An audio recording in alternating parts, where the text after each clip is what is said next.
All right. Happy holidays. Thank you. Same to you. It's been a while since Yeah.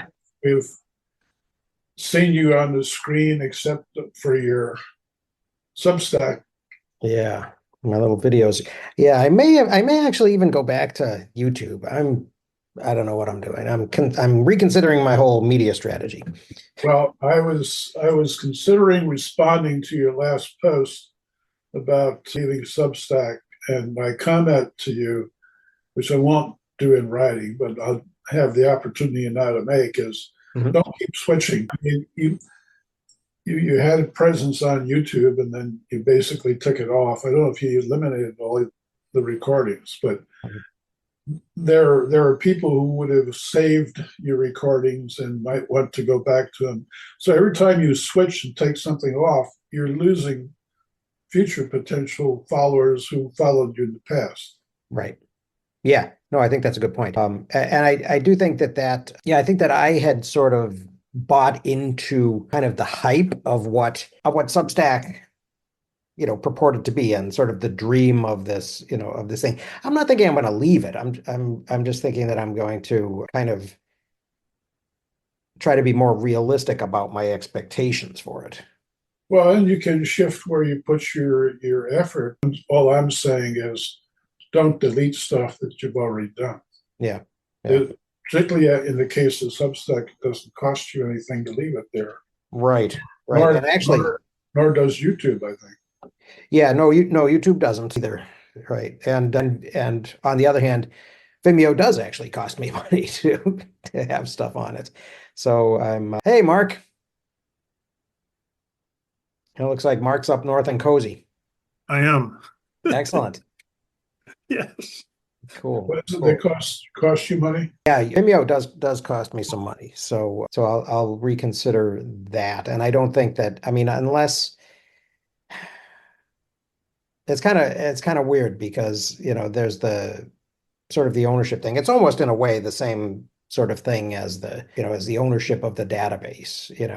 My interest in Obsidian has for a long time been driven partly because, I have the database myself on Dropbox. And it's easy enough for me to, I'm updating it for 2025, and all I did was, hit Command D and duplicated the file, and boom, in 30 seconds it was done, and now I have a new thing to use, and that was. I felt kind of bad. I let my Scrintl subscription. I was an alpha user of Scrintl, and I sort of let that drop. And they've been contacting me recently saying, "Hey, we're going to put AI in it. We're going to do this. We're going to do that." And it sort of interests me, but there was the problem of the speed, and then there was also the problem that my data was going to live somewhere on some EU server in Ireland or something, which I didn't totally love.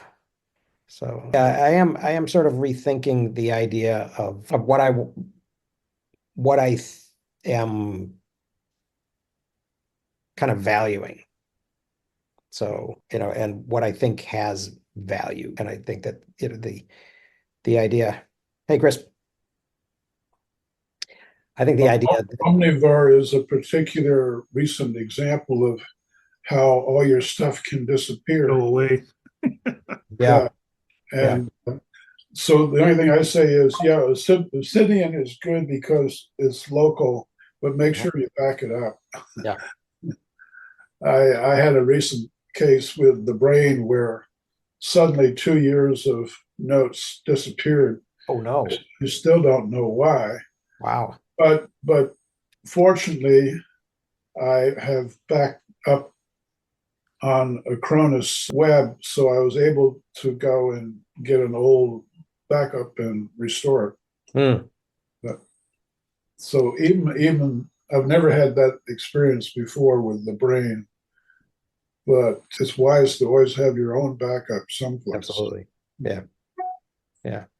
So Guy who is really into indie web and like owning your own data, yeah. you know, is a thing. Hmm. Yeah, and I think that's one of my things that I'm sort of interested in. The other Yeah, I guess I'm not disillusioned really with Substack, and I don't think I'm going to ditch it or anything, but I do think that it didn't sort of live up to its potential of being this place where, people would go. I think there's really it's almost kind of an overload situation.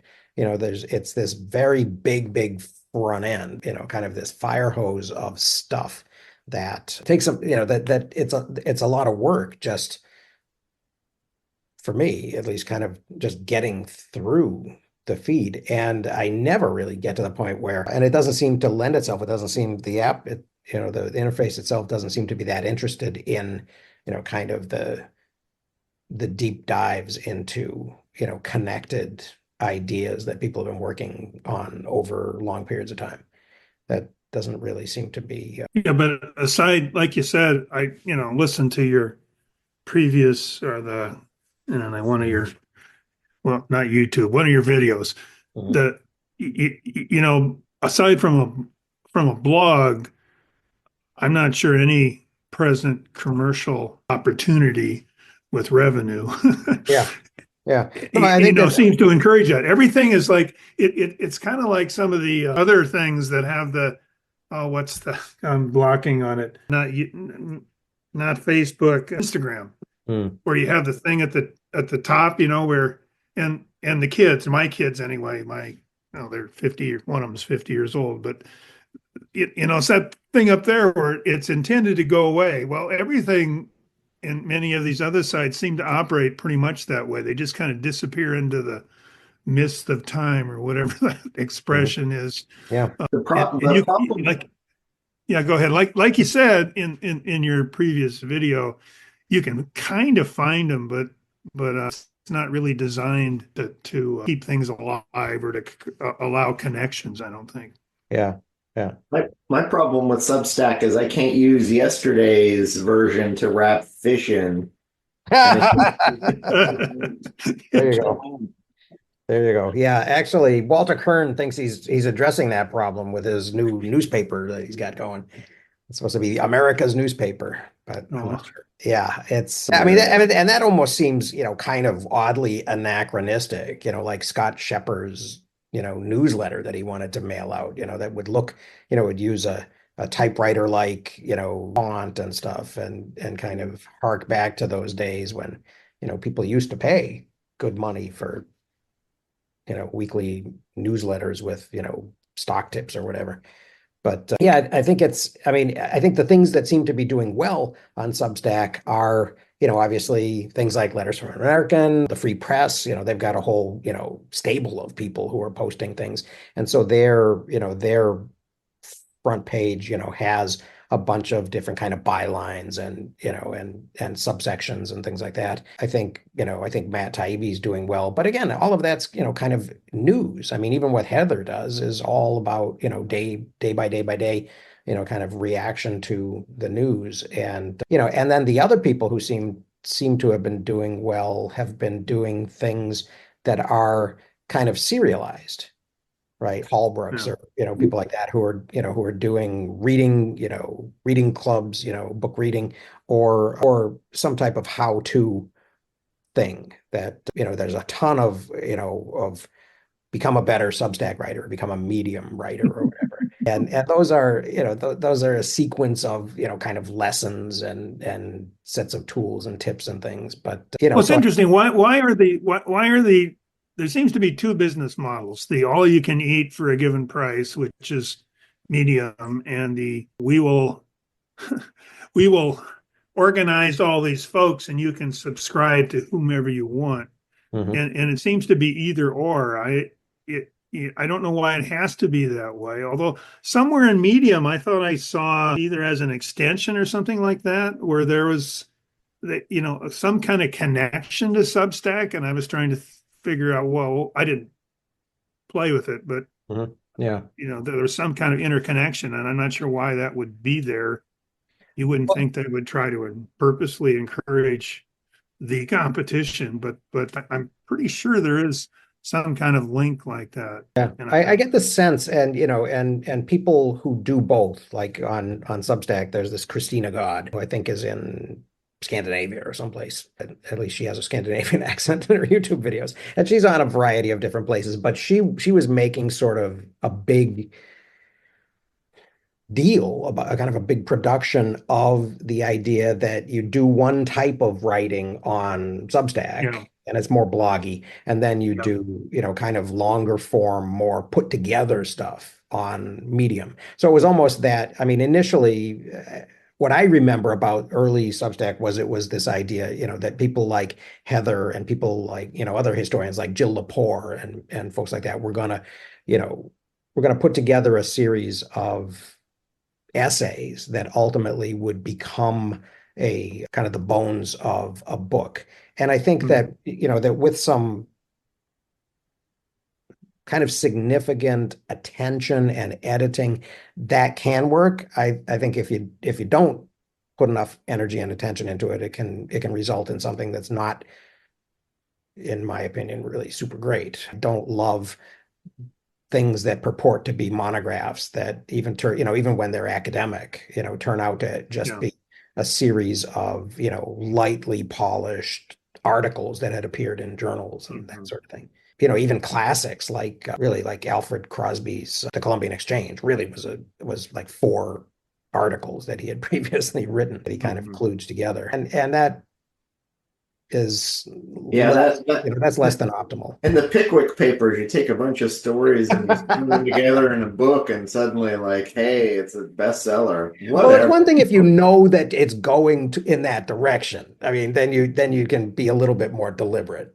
So yeah, maybe I'm being Um, overly and critical. what's interesting too, and you guys probably have not heard yet, although it'll pop in the next few days, or you'll see mentions of it, is, Mark mentions Medium is a platform, which now is apparently junked the shark because Ev Williams has announced a new location-based platform Oh, called Mosey, or I presume it's Mosey based on the way it's spelled, but Yeah, be pronouncing it one of 20 different ways. But essentially, it's a new rehash of, location-based data that, platforms like Foursquare and Swarm, and in fact, Foursquare is actually shutting off a chunk of their stuff this month.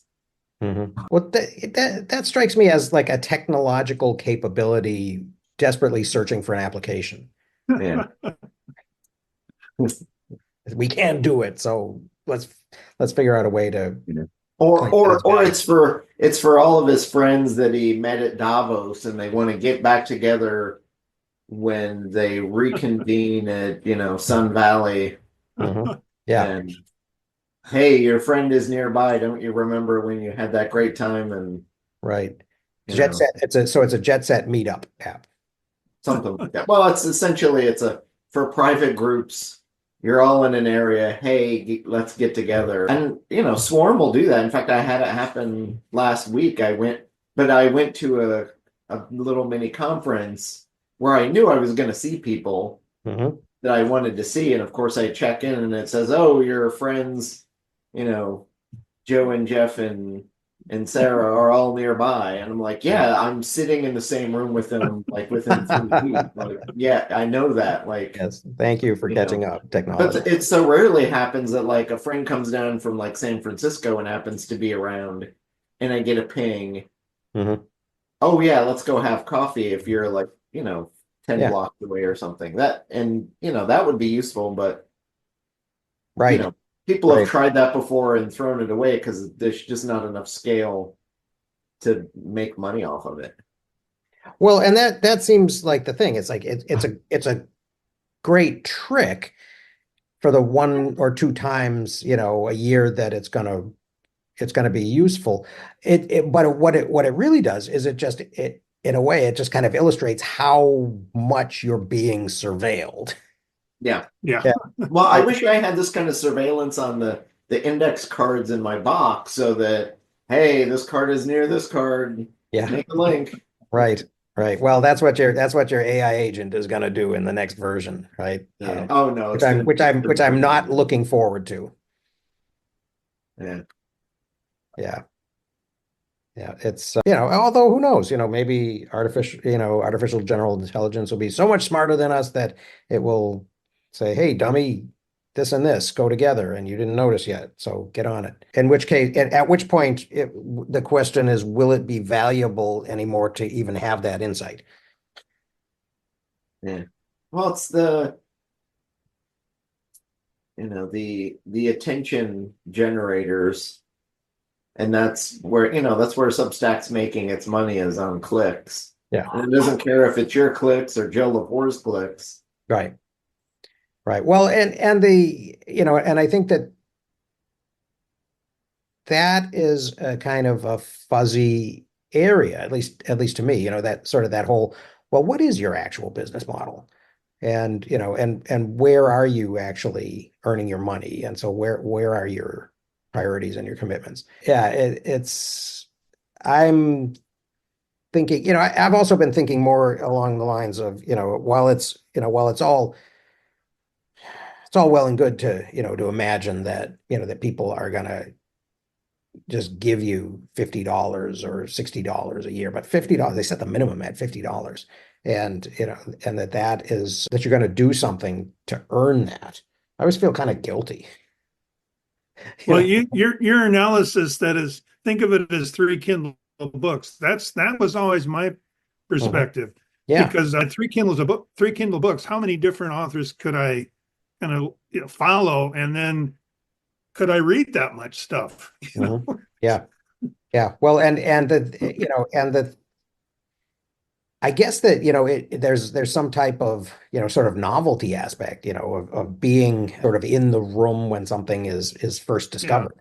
But it does strike me that, maybe I'd rather, wait till people have sort of formulated their musings into something, that they're, that's more presentable or something.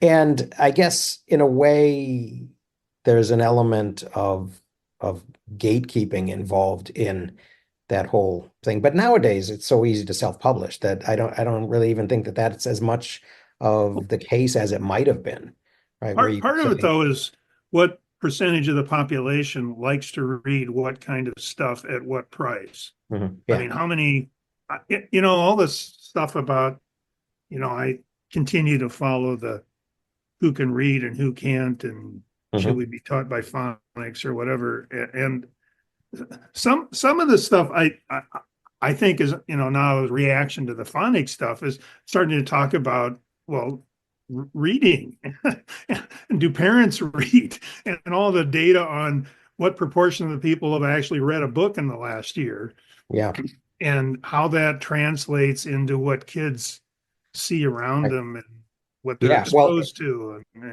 on and on.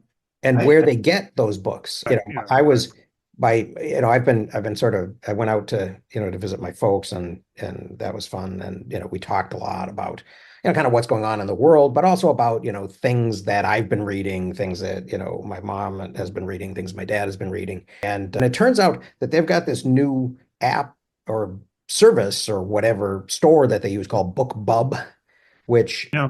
for $1.99, so he was saying he was reading this thing, and it wasn't, it was something that sounded kind of interesting to me, and I looked on Kindle, it was 9.99. He says, "Oh, 9.99, I paid $1.99 for it."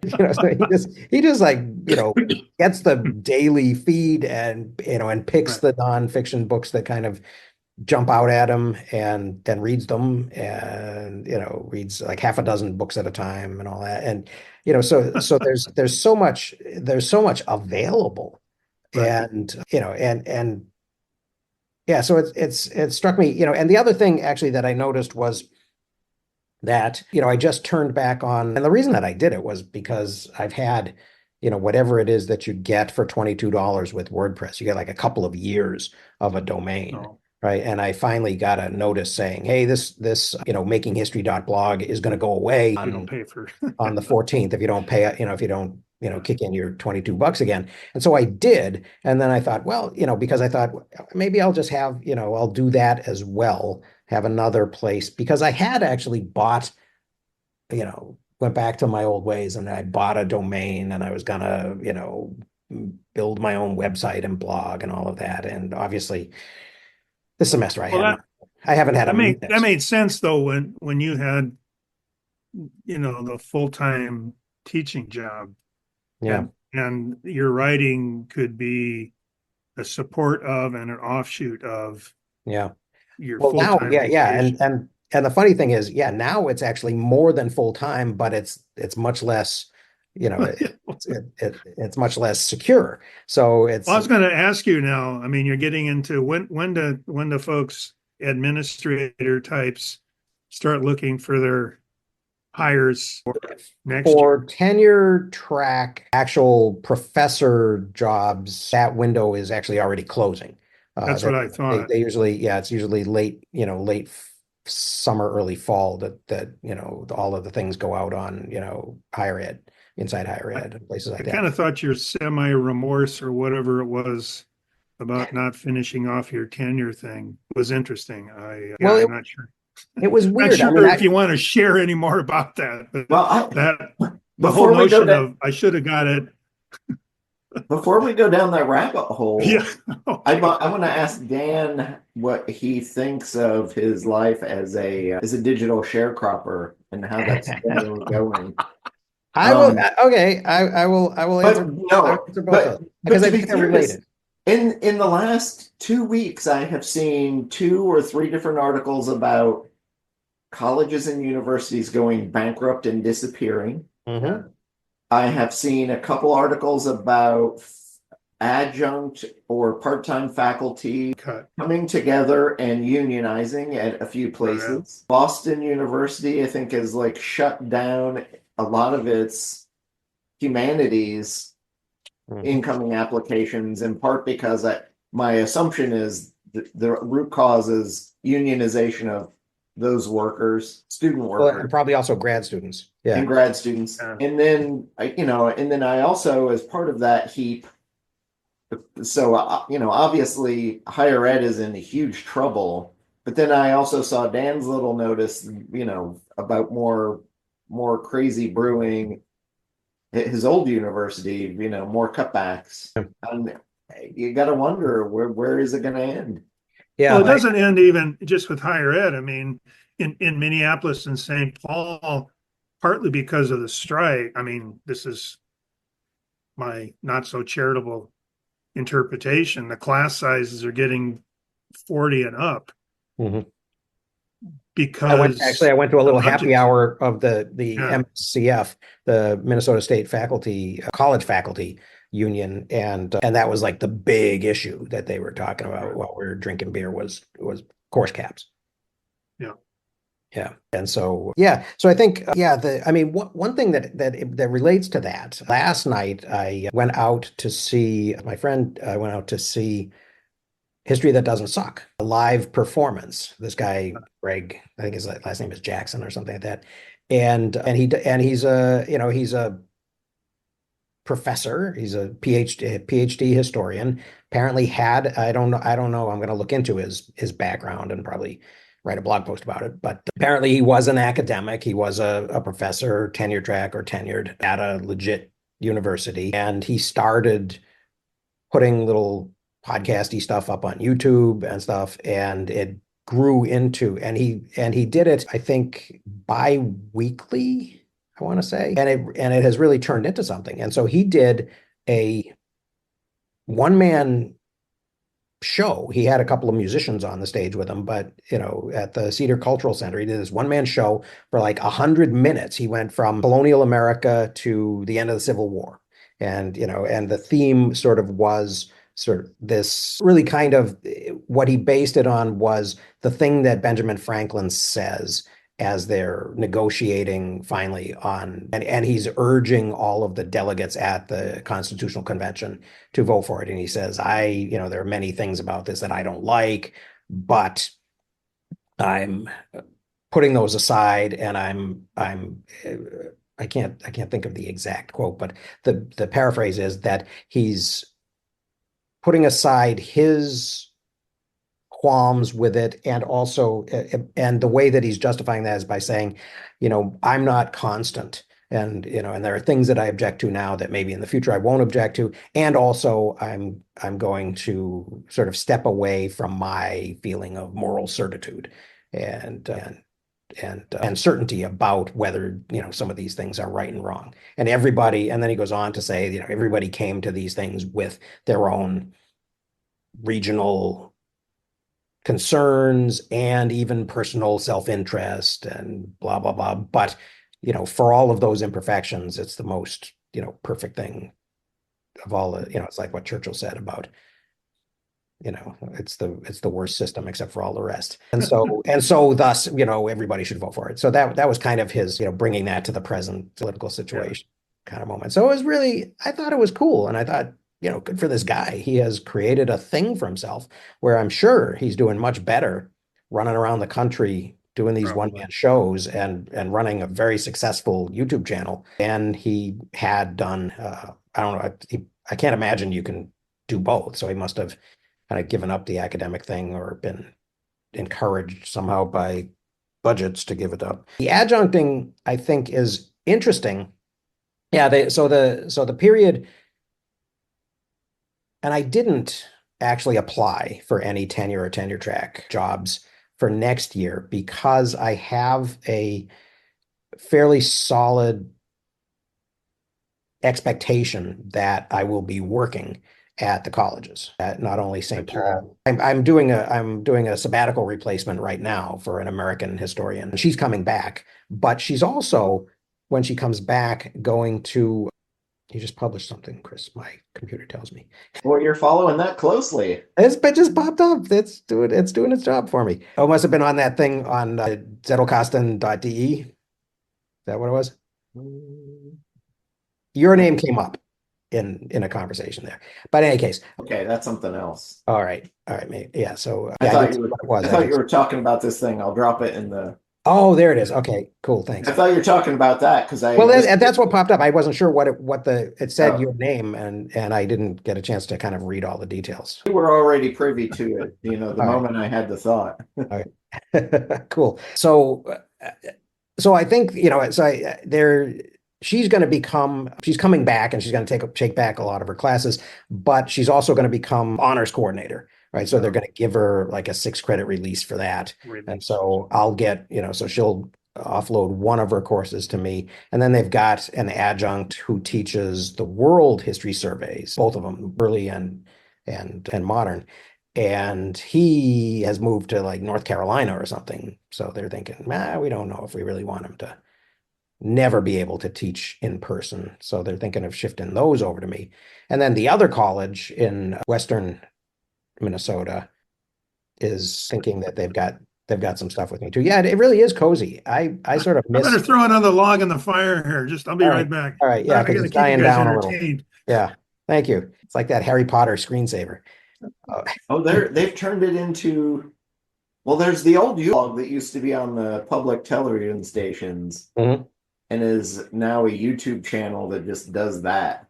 Yep. But there's another one that's a half an hour long, and it does like 7-minute snippets for each of the Hogwarts houses of what the common room would look like with some kind of fire. Some of them are magical fires and other quirky little things happening in the background. But you can turn it on and push play, and it'll go for half an hour, and then you need to reset it. But it's just like fun. Background mood noise for your television. Yeah. Well, and now that I've got, multiple screens, I was working on 2 of them yesterday, and on the third, I had Tron running without sound, just because I thought, well, what the hell? I usually do Attenborough documentaries because then you get these lovely, gorgeous background scenes and all that earth. Yeah. And even if the volume's low, you get the like dulcet pacing of his voice to go with it. So yep, it'd be worse. Yeah. Oh, now it's roaring. Thanks, Mark. Cool. Yeah. The thing with, this is not a heated area. It's it's just a porch, so I'm not even sure how well it's insulated. But with the fire, it takes me about 45 minutes. I got to be here 45 minutes ahead of time kind of get things going and warmed up. Mhm. But Yeah. plus, I like the fire too. So Oh, it's I, fabulous. it's, Yeah. I used to love that about the pellet stove too. yeah, yeah. Yeah. it's too much light though to call it a man cave. So, Well, yeah, it's true. so your Yeah. wife But wins what's out. really neat is maybe this afternoon, if the snow starts falling, to be here with all the windows and kind of Mhm. watch the snow fall over the lake. That's my ideal place for thinking and writing and just staring out the window. Absolutely. Yep. Yep. Yeah. Hopefully apparently we're going to get a little bit down here, but it's going to be warm. So if it's not Yeah, too yeah, nasty, I might even just go out and walk in it.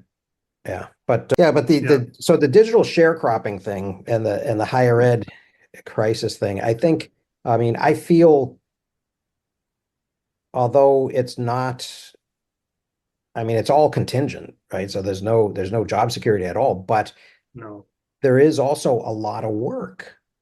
And there does seem to be a need, and there do seem to be students, and there does seem to be enrollment at the right, 2-year colleges, right? At right. the community and technical colleges. And so like I said, I went to this happy hour midweek, and I met a bunch of people that I didn't know who were in the union, and several of them were from downstairs. All of the shops are on the first floor of the college, and that was kind of fun because they were talking about their issues and stuff, which were not really all that different from Sure. from the humanities, and really humanities is sort of the least of the things that St. Paul College does, right? They have they have technical vocational stuff, and then they have and then the other stuff upstairs, a lot of it is also technical vocational, right? There's a law enforcement, there's nursing is huge, Right. other kind of medical tech professional programs are very big. And so humanities gets to kind of ride along with that, but they do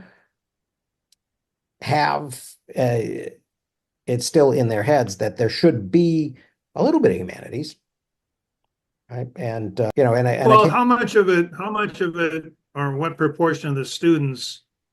I assume the 'cause, I mean, my familiarity with such things had always been that there's a group of students who see this as a less expensive way to get their electives or whatever out of the way.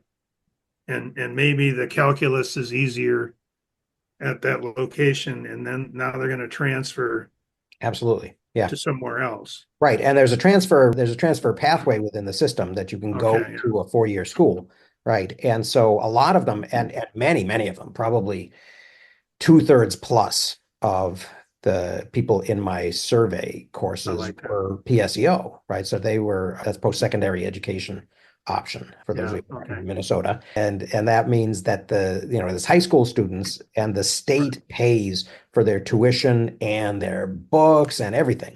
And so it's that's a a good. great deal. My kids, the two younger kids have both been doing it at Bemidji State. Gio Right. got 60 credits, before he graduated high school. And Vivi's going to have, I don't know, she's going to have quite 60, but she's graduating high school this spring, and she's got a lot of work towards, whatever, a lot of the core requirements and the rhetoric and all of that I stuff. thought it made a lot of sense in fields that aren't sequential. So, like Mhm, psychology was a perfect example. You don't, I mean, there's not a lot of, I mean, maybe intro psych, but they're all like separate little things. mhm, Unlike, like I made the example of calculus. I know that when I worked at UND, the engineer and they hated these kids that would go. They didn't like that idea. Get some version of calculus that's easier mhm. because it just feeds into something else that requires a real understanding of calculus. Right, which they wouldn't necessarily unlike have gotten. unlike psych or I mean maybe history. I don't know how much builds. You know what I'm saying? Builds Yeah, on the previous yeah, skill yeah. set or knowledge or whatever. Yeah, I think that's true. I think that in the surveys you get, kind of a a pointillist kind of a thing Yeah, that then once you zoom in to a particular period or region or something like that, then you will still use kind of that outline maybe, but it'll get much more filled in. Yeah. So I think I do think that I guess, the upshot of and what I was trying to communicate, and maybe I was too sarcastic in the thing that I put up there was that I feel more oddly kind of more secure here than even if I would, my friend at the university who I had collaborated with on the textbook, he's one of I mean, it's Southwest State University. It's in Marshall, Minnesota, in the middle Right. of nowhere, and it's a two-person Department. history department, and the other guy is retiring, I think, and so Oh, they're filling that position. Oh, you can draw the parallel back to the digital sharecropping idea in that in indigenous societies, if you were if you did farming, you would have plots in 3 or 4 different places, Hmm. some very disparately placed that you would tend to throughout the year to help stave off the fact that if one field is totally failed. dead or flooded or has a problem, you still have something to fall back on. Yeah. And it's almost as if that those indigenous modes of life are recreating themselves as we're hitting a place where you need to have like Redundancy. Yeah. 1 or 2 jobs and then a side hustle or two, Yep. so that if your main source like suddenly dries up, you've got the other stuff to Mhm. fall back on. The problem is the marginal gains you get from the little side hustles are so tiny that if that's all you're left with, you're sunk. Right. Yeah, well, and that's the thing. It's sort of a hunter-gatherer thing. So I think it's probably very, very deeply, embedded in our past. Yeah, that you don't want to be dependent on. Bemidji State, you got to be dependent on 7 different adjunct jobs from 7 different places. Yep. Yep. And the beauty, honestly, of the Minnesota state system, which I'm very lucky about, is that not for the union I used to be in, the 4-year union, but for this 2-year union, the Minnesota State It's a real union. SCF, Minnesota State College faculty, is that the contract that they got, because there are so many people doing that, they've addressed that, right? So that you get, if you've got a minimum number, like 6 credits at a particular sort of base college, then you're on the chart, right? And so then your placement counts, right? And so you get these, column and step placements, based on your credentials and your time in and all of that. And it counts everywhere. It counts everywhere in the system. If I get only one course at Central Lakes College in Brainerd, they'll still have to pay me at that rate as long as I've kind of reached a minimum system wide. So yeah, I really appreciate that because it means that I do get to. I mean, you have to hustle, but that's life. You have to hustle in life. So I mean that shouldn't have been, probably should never, I guess, during the wonder years, when you worked 45 years at Raytheon or something, you didn't have to think about that, but those days are gone. Yeah. So Yeah. yeah, You, so you knew it was trouble when you retired in the 80s and didn't get the gold watch. mhm. I You didn't should get a all rocking keep the chair. writing on the wall. Yep. It's kind of funny. Yeah, the gold watch. My dad actually still has the gold watch Oh, that really? that Arlington Coal and Lumber Company gave his dad when he retired after 45 years driving a truck, and he would drive stuff from Arlington, from the Boston area out to like Smith College in Western Massachusetts when they were building dorms at Smith College. He always used to tell stories about, seeing all the pretty girls out at Smith College in the summertime when he was delivering lumber. But yeah, that was even a thing. They even gave him a watch. And my dad said it was a Seiko and it was gold plated, but my dad still had it. So yeah, one of the things that I have been sort of excited about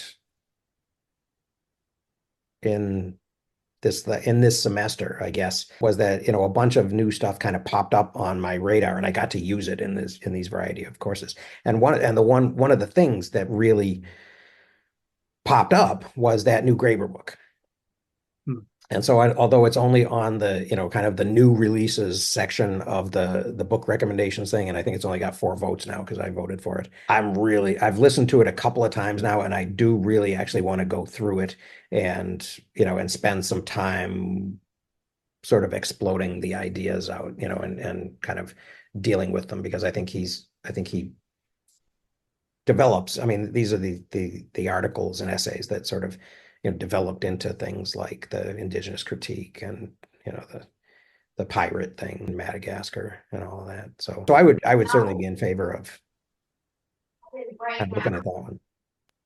There Yeah. was Now, in teaching it, we're using it for classes potentially. Did you find all the individual articles? Are they out there in an accessible format, not in the book, or are I they? didn't I talked about it. I didn't have students read it in this case. Okay. Yeah, but I would, after I've looked at it some more, I might there like the one on the very first one actually on democracy. I think I might have students read because I think that one This is the ultimate hidden truth of the world. the ultimate hidden truth of the world, right?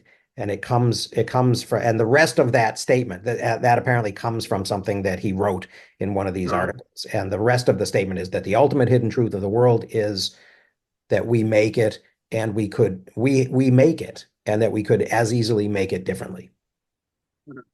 So that's a kind of a hopeful Which thing. was a little of one of his early ideas and Dawn of Everything is, Yeah.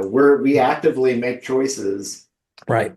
as in I think that was America to beat up on the poor, Mhm. which has kind of been an ongoing theme and thread between the equality stuff earlier in the year through now. Mhm. Yeah. Yeah. Well, I think it's been, yeah, and I think they went out of their way. There's actually also an article in that volume where he praises David Wengrow. He says, this guy David Wengrow, I think he's the most intelligent archaeologist working today. It's like, okay, cool. And and I think they went out of their way to demonstrate, right, all of those, that there were so many variations, as a way of sort of proving that, that we're not as locked in as we may think we are. Oh, you've got the sun glow going on behind you now. Oh yeah, my index card cabinet halo. Yep, it looks great. Yeah. Yeah. So I would be in favor of that one. Another one on in the list of things that have been voted on in the most votes area was, I noticed, the Lanier book finally seems to have gotten a bunch of votes, which The Who Owns the Future, and the votes that it got were also from some new people. So that'd be good. Yeah. that might be good. I've been reading a lot of social related things and sociology and economics. And I almost kind of want to read a little more history Hmm. in the coming year to Mhm. take my mind away from all our troubles. How would you feel about us doing that Woodard book? Oh, What's that that could be one? that. Is it not on the list? I We've don't think talked it about is. it I so mean, many you've talked times. about it, and I have it on my shelf now. So yeah, and I've been, it's been on kind of my on deck circle for quite a while. No, I'll fire up Zotero and put it on there if it's not. Okay. I don't know, unless it's lower down, it just hasn't gotten votes. So there's a lot on the list. But I would personally, I would be in favor of, at least for right now, trying to steer clear a little bit of the immediate crisis kind of thing. Morning.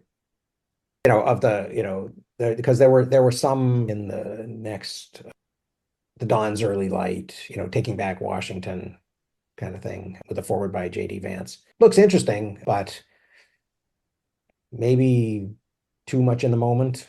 I don't know. Cast Well, actually. at least in the transition year, we don't know what's going to happen. So Yeah. catastrophizing at this point, well, it's unknown if that's helpful or not. Right. Right. The Similarly, My, yeah. my, Vance is going to have is unknown also. yeah, my Right. wife won't let me watch Morning Joe anymore. So Yeah, she says, well, I'm not getting up to listen to this. they might not be on for much longer. Who knows? one buys MSNBC. But yeah, no, I don't, yeah, I don't know what the deal with that is. But yeah, I don't know. I've got a little bit of Trump politics fatigue. So I don't know that I'm really I would really be excited about, reading The I'm Bob. I've already got fatigue in the last week. He has now come out and said in various places, literally things the top five things he said on the campaign trail. I'm not going to do 2025 is not a thing. Screw that. And groceries and the cost to the average person need to be better. And both of those things he's come out this week in big interviews and literally done a 180 on. And it's like, not, and I'm It not is surprised. frustrating, exactly. I'm not surprised at all, but literally before he's taken office, two of the top five things he said he wanted to do and why he was running and literally why a lot of people voted for him, Mhm. particularly the grocery thing. Like if you can't make the economy better, boy, you What are you are here in for? Yeah. you're in trouble. Yeah. Well, it seems like on that front, it does seem like somebody's been whispering in his ear and saying, tariffs are going to raise prices and, people aren't going to be happy with $20 cups of coffee. What did he say about the 2025? Literally in the last day I saw a headline that he was like, "Oh, hey, it sounds like it could be an okay idea." And I think he's already nominated at least two Or people more, yeah. or more at this point who were editors or senior writers of major portions of it are Mhm. now, being put into positions of power to effectuate it. And I just but literally he came out and he's like, "Oh yeah, it doesn't sound like a bad idea." And Wow. how he does that, I have no idea because I know he can't read more than a paragraph at a time Yeah. to Yeah. know one way or the other. Yeah. You believe what Trump says? Oh yeah, no, My Well, goodness. he's a system one thinker and doesn't have the ability to go beyond that. yeah. In fact, he's even worse. He's a system one thinker who doesn't read. So Yeah. Yeah. So it's challenging. So what's the book? Well, I would be in favor of, for the time being, avoiding One of US politics. the U.S. politics ones. I also really do like that Who We Are and How We Got Here. And I am going to need to be reviewing that in order to put it into to do my. So I got 2 votes. Maybe that's just because there's too many things on the list now. I'm gonna need to do, kind of review the DNA of especially ancient migrations in order to do my first chapter of the ancient world history, which will be kind of blowing up the Aryan migration myth and things like that. So, so I'll be dipping into that anyway. I did see an interesting thing last night I think it's on Reddit. There's a sub called Map Porn, and Mm, someone had a clever infographic of the globe of the world mm. superimposed on it as if it were a subway map with colored lines were kind of human migration patterns across the globe Oh, cool. in early prehistory. And I was like, oh, that's a clever way of making a new map of, Hmm. Yeah, human migration. yeah. Now I don't know if it was, I didn't look at it closely enough to see was the kind of science and Hmm. technical knowledge behind it super great, but Yeah. Yeah. It's kind of funny because as I'm going through, I think I'll probably continue doing these little review, posts about the chapters of this textbook that I am going to be using this semester, just because I don't have enough time to, completely do an end run around it. But as I'm using it, I'll be altering stuff so that I can kind of create my own thing, because I'll be teaching the same course again in the fall, I think, and I'd like to do it with my own stuff. But so the first chapter, this when they do kind of the ancient origins thing, so if somebody is a scholar of, of the ancient historical world, East or West or whatever, oftentimes they struggle to do prehistory right? And to say something about it. So as I'm reading this, I'm sort of thinking, what the hell's wrong with you guys? But then I have to remind myself that, well, they may be, they may have done all of their field reading in, ancient China or ancient Rome or something like that, in the historic period when there are actual documents and there's stuff to read, and they may just be sort of obligatorily sort of extending themselves to prehistory and not really understanding it as well, perhaps, as they might. And that is something that I think environmental history kind of contributed to the field that, maybe not everybody's caught up with. So although I'm critical of, what I've seen so far, I'm kind of hopeful and suspending my judgment about the rest of it. And so far we have not talked about the book that we are finishing today. And we're an hour in. We're beyond a couple tangential mentions. Yeah. Yeah. And I've got it. And I did sort of lose kind of my grip on it a little bit, I guess. I did like the way he, kind of bounced back and forth between, his personal meetings with people and friends, who were in poverty and in, critical situations, and, kind of a higher level, more theoretical view of it. I think the thing that I got out of kind of the last chapters and the epilogue was kind of that idea. The biggest thing that sort of jumped out at me seemed to be that sectoral bargaining thing, where if people can not, because there aren't, especially unemployed people, right, can't unionize. So what can they do that approaches that type of solidarity and that type of shared commitment to particular goals? And then the question becomes, sort of how to organize them, how to communicate with them, how to make create a virtual community, which is kind of what we've been talking about in this whole digital sharecropper world as well. One of the overarching themes that kind of gets me, I think, is we can even tie it to the digital space with the idea of filter bubbles, is we literally have created filter bubbles in our own social interactions. So he talks about, and there's a couple sections where he says, the uber rich can be progressive and say, yeah, we should totally integrate the local swimming pool.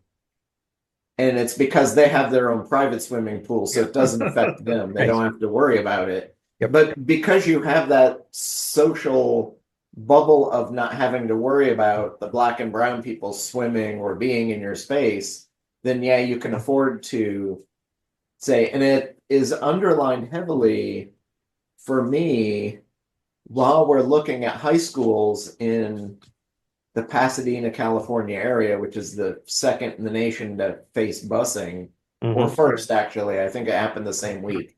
Two cities started busing at the same time. And when I look at the history of the two big public high schools in Pasadena, there are some really phenomenally famous poets, writers, and athletes who have graduated from those schools that now nobody unless you have to, you really would not send your kids to either of those two schools. Right. Where Olympic athletes and really well-known, runners, Olympians, Octavia Butler went to a local public school here. And it, to me, it's just confounding that almost everyone in the city of Pasadena would rather spend 30 to 50,000 or more a year to send their kids to a private school because they're going to get something different. I don't know what that different is other than not spending any time with, African Americans or, Latinos or people who don't speak English necessarily. But they're still, they're good high schools. I've gone into some of them in the last 6 months, and I'm like, other than being shabby and their infrastructure is not as up to date as the private schools, which also, by the way, some of the private schools here have bigger development offices and are raising more money than some, top 100 colleges and universities. I Right. just, Yeah. it astounds me. I I've mean, had a similar insight coming from Grand Forks, North Dakota, which had two high schools, to the Minneapolis area. Partly because, I've had a couple of my grandkids who were athletes and going to bunches of different schools, literally within 30 to 50 miles. And the unbelievable differences in the economic, because most of these are public schools. So the Mhm. difference between going to North, which is a kind of an inner city type school and looks like it, Yep. to some of the other schools that are public schools, it's astounding. Yeah. It's the kind of thing you're talking about. I mean, you go into some of these places and they've got, not just because of the school itself, but because they've collaborated with some of these AU, I don't know, some of these, well, I got a couple of really good athletes among my kids, some of these development programs that build, Mhm. a dozen basketball courts because they have all these tournaments in the weekends. You come from one school with this rundown place to another one within driving distance. And, before I moved here, I didn't understand that or see that. And it Mhm. isn't, so you're talking about private, public. I'm talking about some of the other stuff from this book in which, your neighborhood and the economic base makes such a huge difference Mhm. in what these services look like in terms of the theater department and all the athletic stuff. And I think that the people who work in these places too, and I don't know if the salaries are that different, but clearly they're attracted to certain, if you think of students as clientele, Mhm. and there's some kind of priority system that I'd certainly rather work here than here at play, and so you get differences in just the quality, I think, of the faculty as well. Yeah. It's all these differences. I just was unaware. That's the thing about this book that I think is kind of interesting. There's so many examples in which here's a different way to think about something. Mhm. So I mean, my favorite example from the book is here's a different way to think about all the advantages you had because you're wealthy. Yeah. Because the retire the thing about saving money to send your kid to college. Well, if your kids, you don't think about sending, you don't see that as an advantage, but it's a big tax break. And Mhm. the whole thing about if you got a good job and the company pays for your health insurance, all these things, you don't have to pay taxes on that money. It comes off before it ever comes to you. And it's like that's a Mhm. big tax break that you don't even think of it as a tax break, and then you're complaining about these people not paying enough taxes. Right. There's a Who lot of don't? interesting Right. perspectives that a lot of people I think don't realize are there. Mhm. And the advantage of reading this kind of stuff is, and you're talking about how do you create a union for people who don't understand Yeah. the benefit of what that might look like. Mhm. There's a bunch of examples like that in this book that I think were really useful or interesting anyway. Yeah. Yeah, I agree. I think that another thing that I liked was what he called the scarcity diversion. Allow elites to hoard a resource like money or land. Second, pretend the arrangement is natural and unavoidable or ignore it. Third, attempt to address social problems caused by the resource hoarding only with the scarce resources that are left over. And then fourth, fail to do that. And then fifth, claim that we did the best we could. Yeah, And then, as in all organizations like that, the last one, usually it's number four, you write dot, dot, dot, and then five is profit. Yeah. Yeah, right. And then in the very end, in the very next paragraph, he brings up Robin Wall Kimmerer. So that was kind of Who an also has a new book out in the last 2 weeks, yes, I think. yes. Which my daughter actually just texted me a couple days ago. She started reading and she loves it. So yeah, maybe something to go back to in the I've been future. trying to get to the bookstore all week to pick up a copy, and today's Mm. going to be the day, I think. Oh, cool.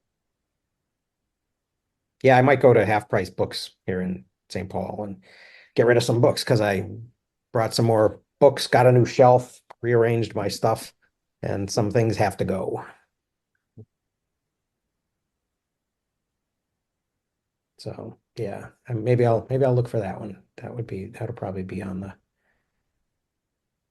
Yeah, I like that scarcity diversion like setup and how but it all almost becomes kind of like a playlist or a playbook, essentially the same way that since we've read The Parrot and the Igloo, Mhm. I've been seeing that same kind of playbook being replayed by several other groups. Yeah. Because even I didn't hear the upshot of what it was, but there was a Supreme Court thing on vaping Oh, really? recently, and essentially it's something that'll break the floodgates, and then vaping will be a much bigger thing, or the Great. the regulations holding it down will just disappear potentially. But it was essentially they're using that same type of denial playbook, or um, it's almost a similar playbook to, and it's been almost eerie reading this book the last couple weeks since the Luigi Mangione Hmm. thing has popped up, to Yeah. be reading this book while watching that play out in the news. Yeah. And I've been trying to like delve into like weird spots of the internet to see how people are talking about it. Yeah. And the media is holding the line of, we don't condone violence of any sort. Right. But meanwhile, Reddit was celebrating. people on the street are like, Hmm. ready to burn the system down almost. Yeah. Yeah. It does seem like it kind of lit a match under some of that pent up frustration. And And even more so is here's a kid who is from a really well-to-do Maryland school, went to an elite university. Half of his social media posts that I've seen in the news are him shirtless Mhm.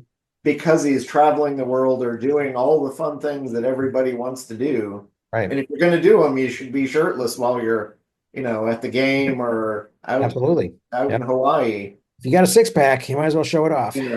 But it's like this isn't like some poor, crazy, deranged person. This is like what ostensibly should be the best of the best of us. Hmm. And, Yep.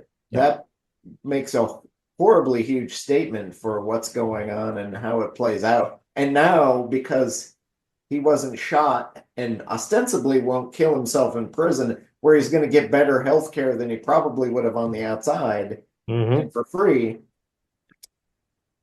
the story draws itself out for 3 years now while this thing goes to trial. Well, and then maybe and if he survives, then maybe for the rest of his life, which could be long. Yeah, I mean, it's almost like somebody like watched Fight Club and took the Tyler Durden speeches seriously, which that's always been kind of a question waiting for the other shoe to drop, right? Was when is somebody actually going to not necessarily go out and kill somebody, but start to roll big balls into Starbucks front windows and do Yeah. kind of mayhem stuff. Or go, and burn all their belongings at Haight Ashbury and Hmm. actually get, arts money from the government to subsidize it as a thing. Yeah. Yeah. Well, or, and it's kind of funny because I had a chance to, and I have to do more with it, but I had a chance to sort of think a little bit more about this transition in the civil rights movement, sort of from, the kind of the coalition of peaceful black and white activists, kind of with this towering figure of MLK Jr. And then other people like Malcolm X, but also like, Huey Long and Fred Hampton and even Stokely Carmichael afterwards, saying, maybe we shouldn't have been so tame in Nick. And but the Panthers, I think, are kind of really interesting as, having been scary, and having certainly been portrayed as being very scary. Oh my God, they're carrying guns, right? And and they're So is the taking, rest of America. right, they're taking, but they're taking pictures with M16s, and so, so that's like, oh my God, immediate chaos is upon us. And yet they're spending most of their time, setting up crisis centers and food shelves and Head Start and daycare and, coping skills for inner city people in Oakland. And there's sort of a mismatch in the way we tell that story. Yeah. Well, it was interesting to see during the campaign some of Harris's narrative going back to growing up in that area just after that time. Mhm. Like here is the social fabric of the people who helped bring me up Yeah. that made me who I am. Mhm. And we don't, you know, Yeah. it's tougher to like see that history then and what's going on now Mhm. and or how it should be, I don't see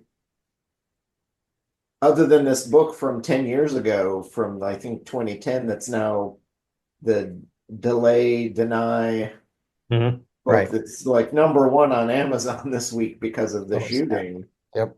I don't see any of the anti insurance people, there we don't have the MLK of the insurance space Mhm. standing up and making noise right now at the same time, which would be a useful thing to have is that kind of multi-pronged, like, yes, here's the peaceful side, and then there's a slightly darker, if you don't fix it, it's going to get worse side. Mhm. Yeah. Yeah. Well, and what Pat said in the chat too, right? When people get to that point of no return, and actually the one that I would add to that would be the Haitian Revolution, right? Where they certainly were coming out, they were responding to something horrendous, but part of their response included killing all of the white plantation owners.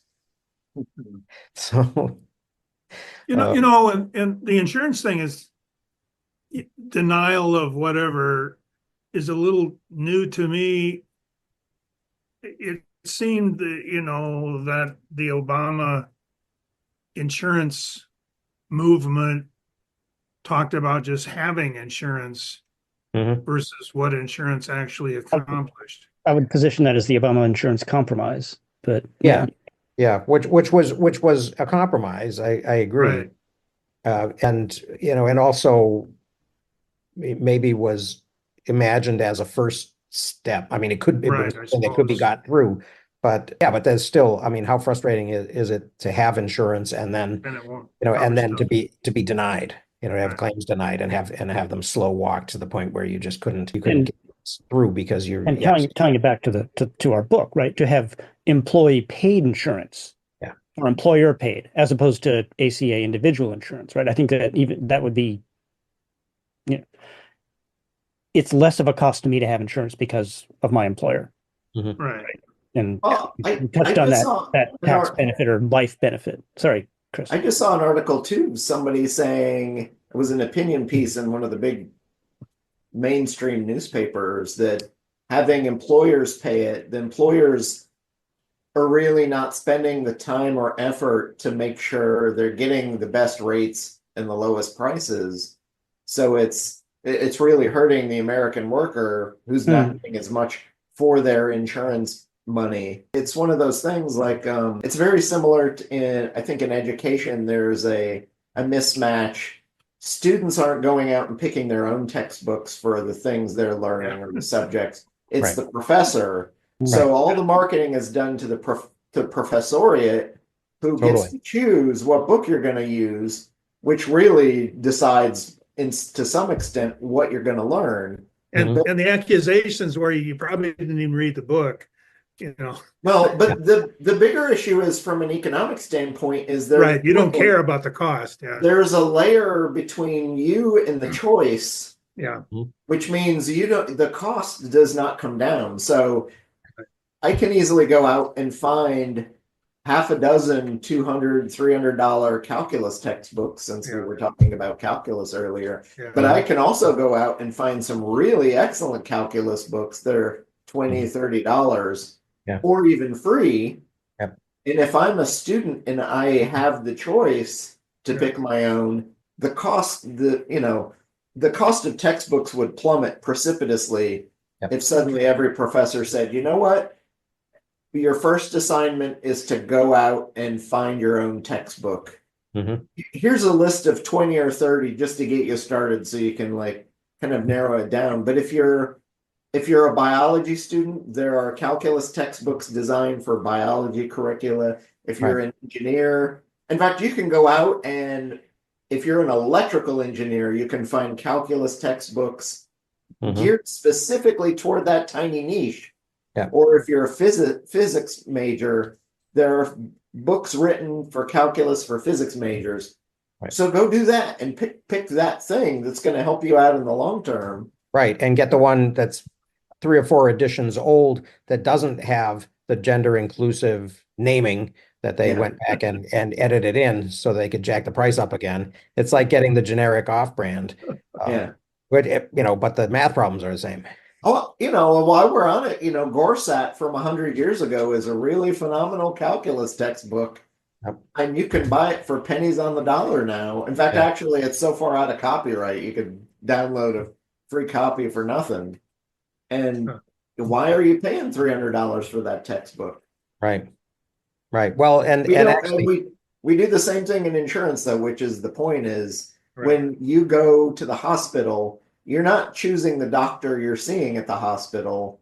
Right. They're assigned to you, as are the nurses and all the other techs. And you don't get the choice of this bedpan versus that bedpan as a consumer. Even in situations where it's non-emergent, like, oh, I want the cheaper plastic bedpan, right. not the solid metal one. But that's not even a choice now. They're going to charge you $20 for that cheap piece of 50-cent plastic they got from China. Yeah. And you wonder why our healthcare is so expensive. Yeah. But it does eliminate that agency, right? Of having to, it's a kind of set it and forget it thing. Don't worry, you're not going to have to think about this. We're going to take care of everything. I mean, it's almost the outer limits, right? We control the vertical, we control the horizontal. Yeah. Is that the outer limits? So it's the same thing with Facebook and the digital sharecropping is, oh, don't worry about the technical side. We'll handle all of that for you, as well as all the ads we're going to jam down your throat. Right. Right. Well, maybe it is a good time for who owns the future.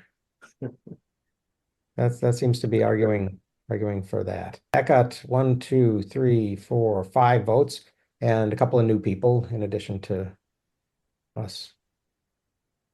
So that might be something to think about. The other thing was, do we want to bounce back to a more note-takey one? Because there was that one that Chris, you implied was sort of lightweight and that we've already read all of the sources of it.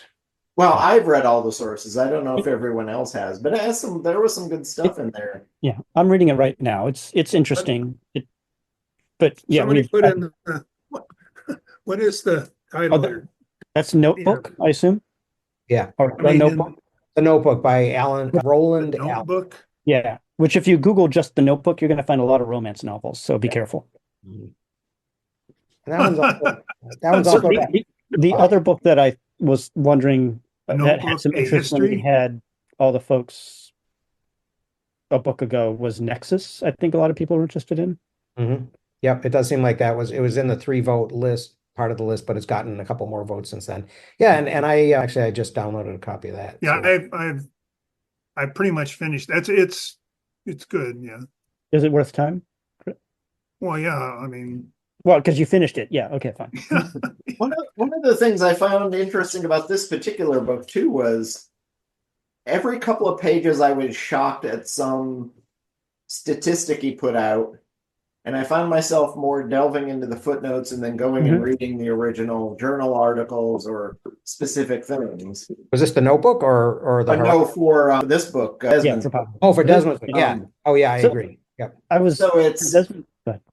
It's one of those things that I don't know. I find myself wanting to like delve in more to the immediate sources, Mhm. which was the tough. I mean, if you're reading popular press books, something like The Notebook, if it's not your bailiwick, it's a great book to as an overview of a space to An get you introduction, yeah. into it, Yeah. to then go find the primary sources and read into them. But I'd almost rather, I mean, if it's me, I'd rather find that next level in somebody, and he's a publisher. He's got a background in publishing, and this was a side project for him to Mm. write. So Mm. he essentially was one of us who was just interested in notebooks and writing and note taking. Mhm. And over a decade of reading through and making notes, he's like, oh, I should make this a book. But I'd almost rather find like an intellectual historian, like a Robert Darnton or an Anne Blair type of book, Mhm. and read into those kind of deeper sources. Or I think Matthew Daniel Eddy, I think is his name. He's got a new book out in the last year that looks at, he actually does research on Mhm. how students used notebooks in the 16, 17, 1800s. What were they doing with them? How and why? And what does that look like for us now? Mhm. Which I tend to find as we look at, or as I look at people asking questions on Reddit and all the places like, hey, should I be doing X, Y, or Z? Or how should I be doing it? Or how are you doing it is always the question. Mhm. Because they're worried that, I think as humans, we're worried like it's easier to follow somebody else's model and try to be Niklas Luhmann Mhm. rather than come up with your own way, or here's the generic way of doing it and then figure out for yourself. But you're going to have to, Or think about why and kind of you connect know, some practices with the goals that you actually have. Yeah. but almost nobody is saying, I might want to do it for this reason with these things in mind. Mhm. Which method should I use, or how many methods? Nobody talks about how many methods are there really. Yeah. But by dint of force, even if you start, let's look at, Scott Shepard's case, like super pro Luhmann, let's do it the way he did. Mhm. Yeah, when you look at how he advises you to do it, he's telling you to do something totally different from what Luhmann was doing, Mhm. other than pen and a piece of paper Yeah. is really most of what he's kept. But all the rest of, the Wikipedia subject categories, like Mhm. that didn't exist when Luhmann was writing. Right. Right. And that would have been completely sort of antithetical to his whole thing. But we follow these patterns over and over again, and almost any Reddit sub you look at, it's, hey, Mhm. I want to do this thing. Yeah. How are you doing it so I can copy what you're doing, rather than delving into kind of source material to figure out the 50 ways it's been done before and which one might be best for you. Yeah. In fact, you even see it in the digital sharecropping space. So our meta conversation about, should I be on my own WordPress blog or should I be using Substack? Mhm. I'm Yeah. watching Dan figure out, is Substack worth being on? And Yeah. in watching him, I can come to the conclusion that no, it's not really for me. I can delve into the interesting things I see, but is it a space I should be killing myself in? Yeah. Well, and one more thing that I will say about that, since you brought me back to that, was that the thing that I found, and I think I was on my way to saying this, but didn't get around to it previously, was that when I sort of restarted that WordPress thing, I haven't been doing anything on it for really a while, for a couple of years. And there are still people there. There are still subs there. And this goes back to what you were saying earlier, Pat. They sort of never go away. I still have 3,800 subs on YouTube, who are waiting for me to post something. And the really important thing is they're different people, right? So Well, that so that's that the thing, and these are different markets, these are different crowds. if on one of my, I have several WordPress blogs, but an interesting thing I find is if you go back, and on one of them I have a counter, so it will tell me how many people read that, Mhm. and you can tell the difference between those who follow you with an RSS feed and those who search for something because you see, I don't know, at my blog maybe 10 or 15 hits right away, and then you come back to some things from maybe a year ago, and all at once there's 250 hits on that page. That's the difference. Those are Mhm. people who found your stuff through search as opposed to Right. RSS feed. And an interesting thing about that, I think, is how certain exploration approaches are kind of going away. Like, like X, and I've left X, but one of the things that Musk decides to downgrade link, anything with a link in it. Mm. So that's used to be what I found valuable, Right, because he got very bent out of about shape that people were linking Twitter. to Substack, and Right. he wanted to be Substack. Right. Well, yeah, I mean, that's exactly right. Yeah. And so the whole thing about how you get in, why you found something valuable or is being changed for you. But Yeah. anyway, that whole thing Right. versus search, I kind of come to realize, okay, so And there you used to be a just write discovery. stuff Yeah, there and used to and be a and dis and it kind of gains momentum, I assume, because it gets elevated within whatever the hierarchy of hits Mhm. on the thing is. And so I guess that's the old, some things that don't have immediate value, because of quality end up having long-term value. Maybe Yeah. that's the way to describe it. Right. Well, and I think that since Twitter became X, I think they a lot, because and also because things like Mastodon, Right. now exist, and other alternatives, is that, I remember years ago people used to have little communities. There was a Right. whole community of environmental historians that I followed, right? And so when I, posted something, I would announce it on there, and that group would Right. see it, Exactly. and that would drive the traffic. I don't think it functions in that way at all anymore. No, no. Right? So the whole discovery process is really different, and I think that was kind of one of the things that Substack wanted to address, but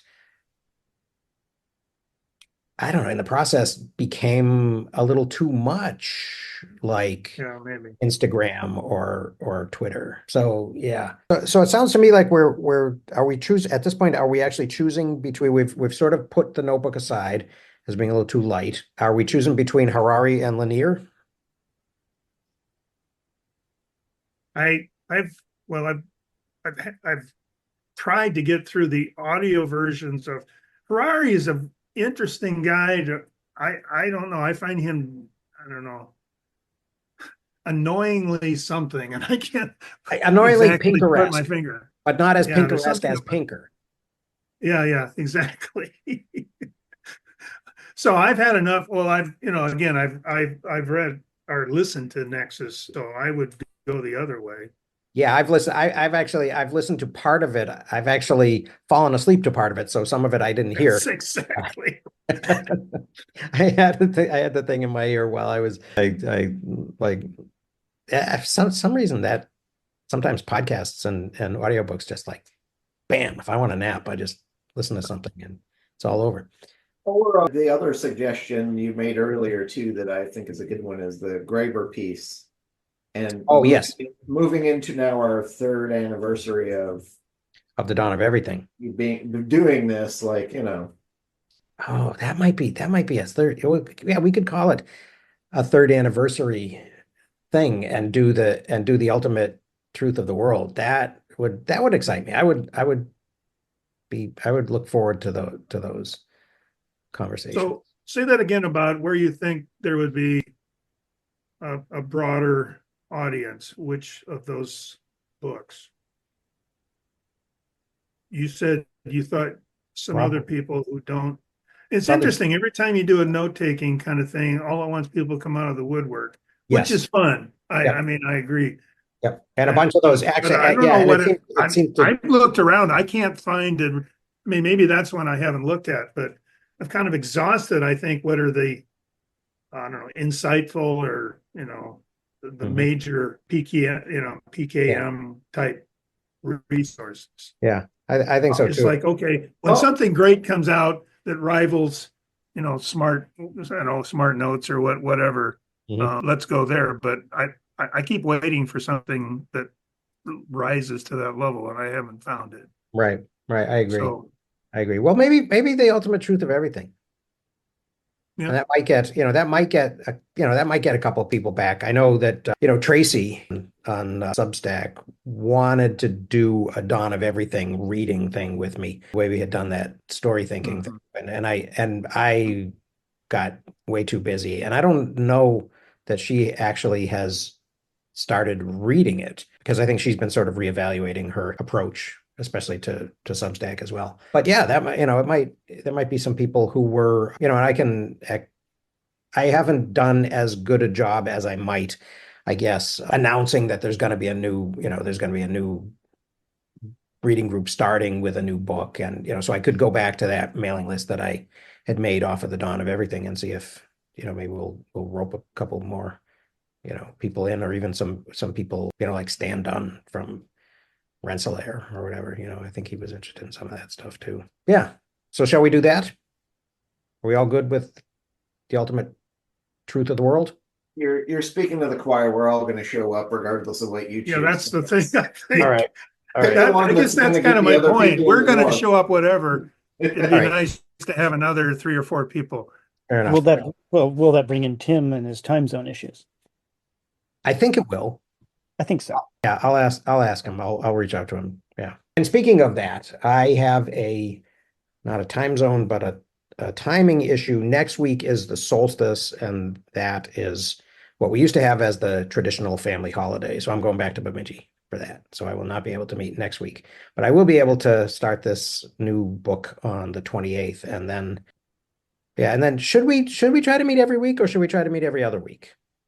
How is that for everybody in this kind of winter period? Or if we do that, cover a little more of books in between so that we're Yeah.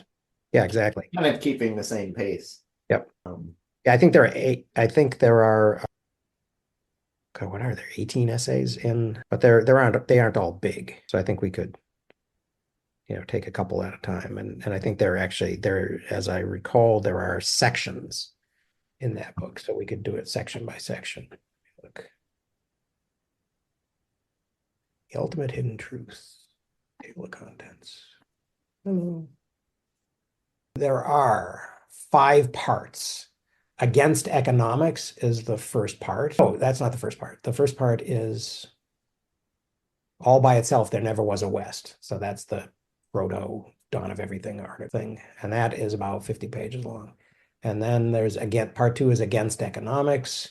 That has bullshit jobs in it. And then the third part is Beyond Power, and that has Dead Zones of the Imagination and Culture as Creative Refusal. Part 4 is The Revolt of the Caring Classes.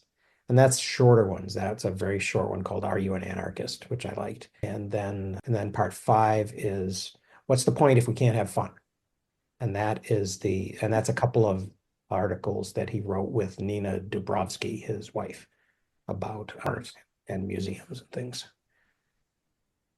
So that could be a five meeting project.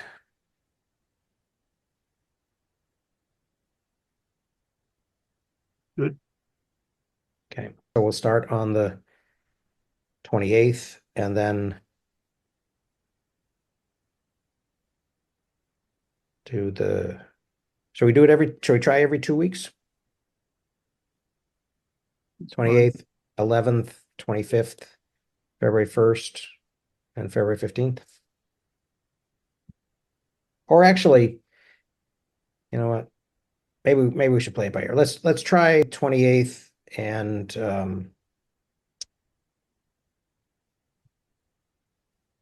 then January 11th, and then then maybe we can go back to once the semester's going.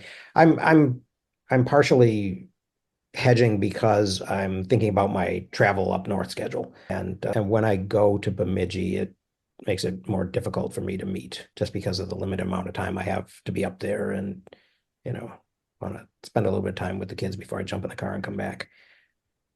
So, but I think I'll be doing that every 3 weeks once the semester gets going again.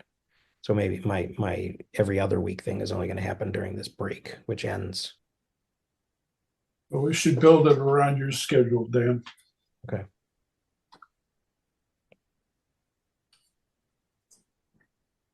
So, all right. Well, then, if that's okay, I mean, I apologize for kind of being a pain in the ass with this, but I will. But what I will do is I will try to actually nail that down in my own mind so that it's not like random. Are we going to meet? Are we not going to meet this week? And we've actually got a plan that conforms to my travel schedule, and that will be nailed down once I figure out what it is. Does that sound fair? Okay, so yeah, I love that. I have started making some notes on the Graeber articles, and actually even the introduction is really kind of cool. I mean, Nina Dabrowski writes an introduction that kind of talks about him a little bit, and about his view of anarchism, as not an identity, but as a practice existing in social relationships with others. And actually, she talked about sort of democratizing the that one of his projects was kind of trying to democratize the writing process itself.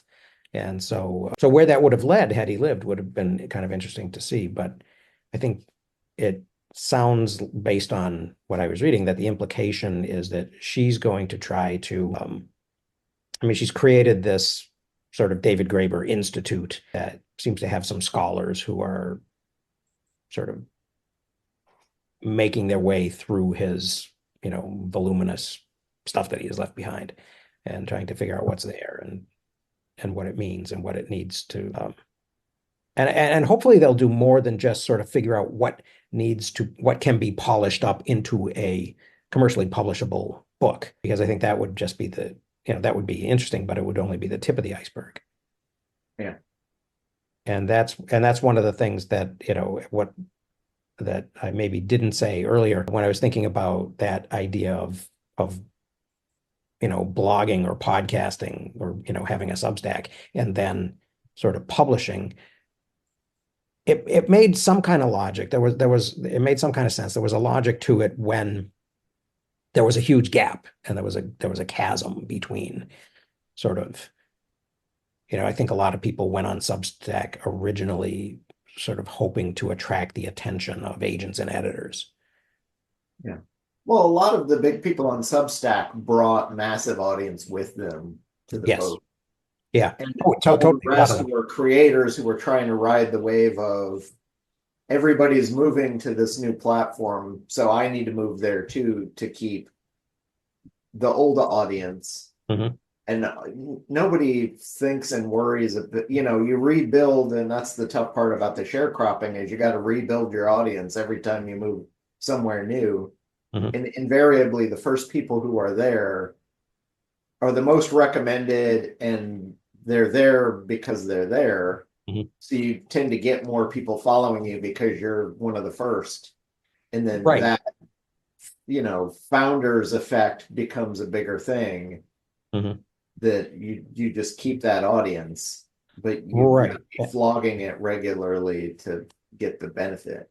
Right. And so then the question becomes more about, is this just a venue where the usual suspects can also, can be seen there also, right, who already have platforms elsewhere?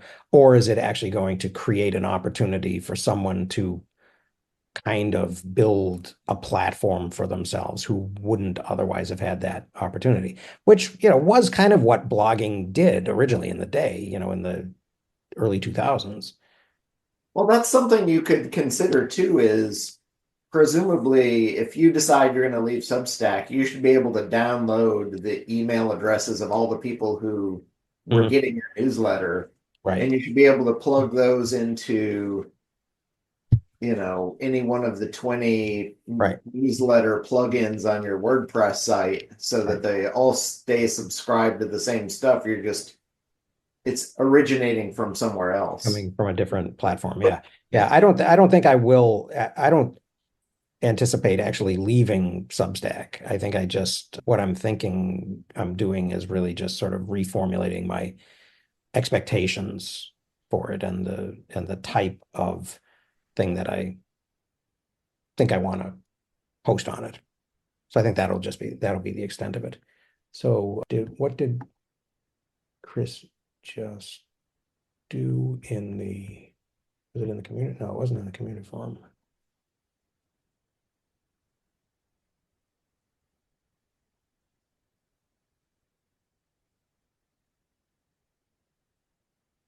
Don't. What was it you just changed? I got a Dropbox notification that you changed 5 files. Did you put I was thinking you Oh, I just moved Graber up to the top into the next section on whatever the voting thing Oh, was. cool. Okay, great. Oh yeah, there we are. Up next for And then in a minute, I'll create a new stub page for it with dates. thank you. Thank you. Yeah, if you do that, then I'll And then you can copy and paste it and email it out. yeah, will do. All right. All right. So this has been this has been kind of a wild semester for me, a wild few months, but good.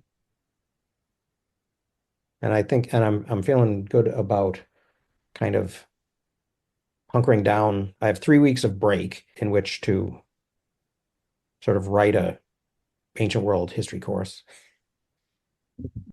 And Easy peasy. yeah, but I know I kind of know what I want to put in it in addition to in addition to the stuff that's in the text. I think I have like a list of extra things to add. And so that's the way I'm thinking of this course this time around is it's sort of, it's sort of the course that exists plus stuff that I Just pull out your drawer and your trunk of dump it over notes and and spill it over onto the table and then spell it move them all all out. around and yeah, Write itself. You're all done. it will write itself. And all I need is the connective tissue, some conjunctions and punctuation. Just a little cleanup, really. Yep. Yep. So, okay. But make sure that the top of your syllabus there is no required book for this class, but here's 20. You should choose one. Yeah. Yeah. I've played around with the idea of doing that in a slightly more experimental US history course because, over on my shelves, I've got a bunch of old US history, especially US history one, colonial and up until the Civil War. There are a bunch of great old out of copyright books that you could use and then, have a conversation with the books and talk about, what else, what do we care about now that they didn't care about then, sort of thing. And that would kind of be an interesting way to go with that. I might play around with that a little bit to whatever extent I have time to this time around. I've got the primary sources all laid out, so I've already got that box checked. So that might be something that I might add to the US history one because I'm teaching 3 sections of that, I think, this spring. And 2 of them will be online. So it'll all be digital sharecrop. Yeah. And then and then the other element of the digital sharecropping that doesn't, kind of follow the metaphor is having those things that you create go out in multiple directions to multiple channels. And so that's something that I've been thinking about too. Is, once I've made these things, then, are there other ways that I can deploy them? And then that applies even to that whole kind of, short form, long form thing, that differentiation between like Substack and Medium. Right? Is if you have an idea and you write a long form, very detailed piece about it, and then you write a kind of a short form synopsis of it. I think those are very legit and oftentimes seem like people don't do them, or they seem like cheating or something because, it's sort of like, well, I already said that. Yeah, but you said it for a different audience who's, and these people over here are never going to see that. So, Or nudge all your students into picking different books mhm. and then having them write notes and summaries and sharing those back into a central repository such that they're writing their own textbook as they go. That would be cool. That would be for a slightly, yeah, for a slightly older and more committed to history kind of a group. That would be really cool. You could put a stake in the ground and say, okay, now we're talking about, the period from, 1806 to 1812, the run up to the embargo, or the run up to the War of 1812 or something. Boom. Or force them all to find a primary source for that sub area Mhm. that they can at least contribute back to, and then here write a summary. And Yeah. then you'll have a whole bunch of things. And then Yep. you don't have to do any planning for the next time you teach the course. Right, exactly. What I did do, I have so far it's been a very passive thing. I haven't asked them to find a primary source, but I have actually oftentimes, and I'm not really sure in my own mind yet whether I'm going to do it this time. I've had people reading because I've got so many primary sources. I've got like a dozen in each chapter, and so rather than having them read them all, which would be 25,000 words just for the primary sources, although I do narrate every one of them, so it's not that hard. But even so, I usually break it into like 4 sets and have each of them do 3 and report back to the class on discussion day. So, yeah. So it's all, yeah, it's fun trying to think about, but the assessment thing is weird. Trying to think about how, what it is that I'm going to ask them to do that I'm going to grade based on that, and whether or not because I'm not really a pedagogy guy. So the idea that this is the most effective way to, as a sort of test that they've actually learned something in a meaningful way, that, it's moved from kind of short-term memory to long-term and all of that, is I'm not 100%, as much as I've, you know, read about it and, and talked about it, and even, facilitated retrieval practice, courses and stuff like that. I'm still not 100% clear in my own mind whether these things are really working or we're just hoping they are.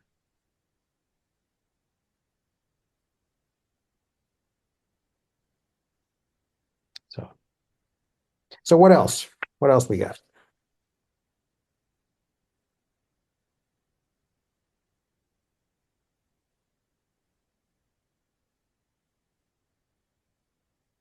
Come on, we got 10 minutes. We Somebody's got got to 10 have minutes. something burning. We got 10 minutes. We've had no West Wing yet because Tim. I no, I did the reference to burning your things on Haight Ashbury and having Oh, okay. government funding for it was a side swipe at a Sam that Seaborn quote. was a deep cut. All right. Yeah. You just it went over your head. That's It went okay. over my head because I'm not. You I were haven't so watched buried deep into Tyler Durden that it. Sam Seaborn did not come out. Yep. All right. And Yeah. I think I even picked up my glass and took a sip after that. So Wow. that was the key. Okay. Have you been making any progress on your great books collection behind you, Dan? No, not really. I did. I had a couple essays on Adler that I read through this week, and one was a book chapter Mm, where they've talked about his influence on reading cultures, was mm. how it came to it, Oh, cool. Well, and that whether that thing people that read thing it. in that thing in the Zettelkasten.de Oh, and that's where I that, that's I that, think that that's where I related found it was that that. related to you was somebody calling you the archivist. Yeah. And so I was curious, is the archive going to spill out into some output this year in 2025? It should. I actually have on my list to buy a printer so I can print some of the stuff out of Obsidian into note card size things to start making an outline. Cool. But I think I've decided how I'm going to write the book on note taking to make some of the others a little. But I still have 3 or 4 books from the late 1800s and early 1900s that I want to read. But I did find, I don't know, a couple months back, he wrote it, I think, in the late 1800s, like 1895-ish, 1899, somewhere in there. And it didn't get published until 1905. Hmm. It was a lecturer, I want to say at Oxford, who essentially was writing about like card index systems for writing like college essays and things. Hmm. And he referenced another professor who was an assistant professor of English at Harvard who was suggesting the same exact thing. And they both were writing roughly a few years before like the business segment and sector started dramatically going into using this as database methods. Mhm. And quirky and surprising for me in my own Zettelcast. And I discovered when I found this book, I was like, this guy sounds very familiar. And in fact, I had bookmarked him for another book he wrote 3 or 4 years ago, where I'd made the note about another book he'd written. And the thing that tied it together was he was an early tennis champion and had won when early tennis was in the Olympics. He had won like a silver medal. Oh, wow. But I was able to tie those 2 disparate books together because I'd had his name on file already Cool. and recognized the tennis championship thing as the thing that tied them together. But I Wow. was stupidly shocked to find he was writing about Zettelkasten methods in the late 1800s and Yeah. then going on to win, Hmm. Olympic medals. Right. Right. Well, like those gentlemen amateurs, it's the whole, Quest for Fire. Or no, what was that? No, it wasn't Quest for Fire. What was that? What was that? I've got the soundtrack in my head. Yeah, da da da da. Chariots of Fire. Yeah, yeah. Yeah. What was that? What's the name of that movie? Chariots Tangential. of Fire? Chariot. Chariot. Periods. Yeah. Okay. Yeah. Jumping over, putting their champagne glasses on the hurdles and stuff. Yeah. Well, Jody Fayed.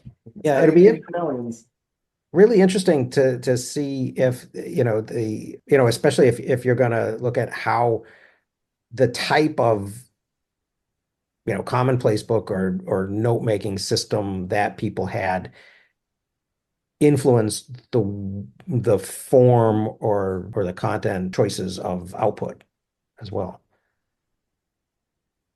Especially for some of these people that we think of as, that we don't think we think, that we whose output we respect, but we don't connect it with a process. That'd be kind of fascinating if there were some discoveries along those lines for us to kind of make. Yeah, I'm kind of excited about the idea that, that these of kind of trying to link the, especially all of these kind of little ideas that I have. Not so much in the Substack. I am going to post I think Obsidian publish version of my whole Substack archive, but really, kind of the history stuff. I'm looking forward to actually producing something that will have links between these things. And so what I did yesterday was I went through all of my, I actually sat at this desk like all day long.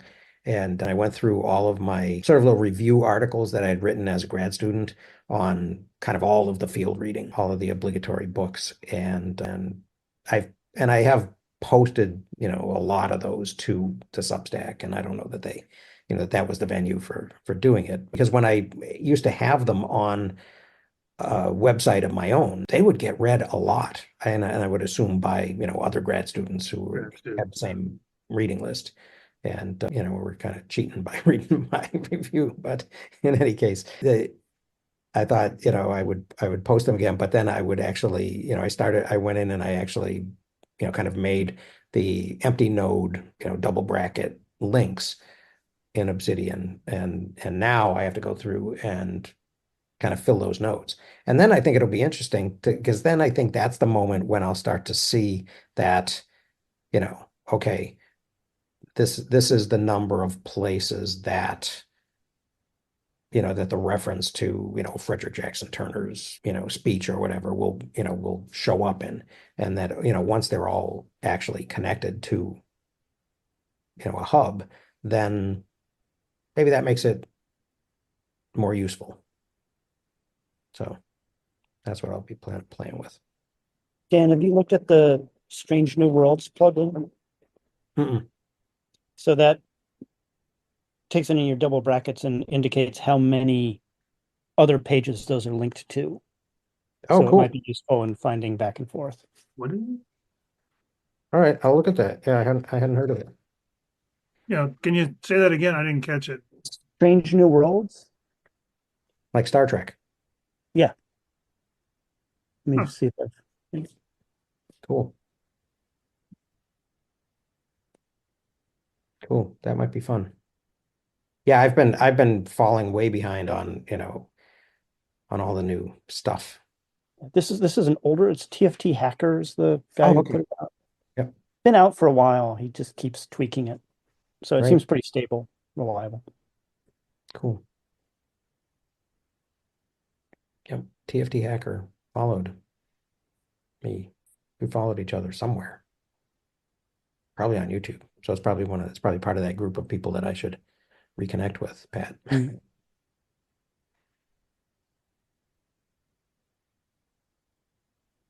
All right. Cool. Well, so we will not be talking next week. So have a good holiday, whichever one you celebrate. And we'll talk again about, why don't we pick the intro and the first section of Graeber. Does that make sense? The first section is really only the long article about democracy, but that might be a good way to start. You're gonna give us time to buy a copy of the book. Yeah. Yep. All right. Cool. Well, thanks. Thanks. It was fun. It's Yeah. nice to get back in the swing of things here. And yeah, have a great holiday. All right. Y'all too. Take care. All. Thanks. See you soon.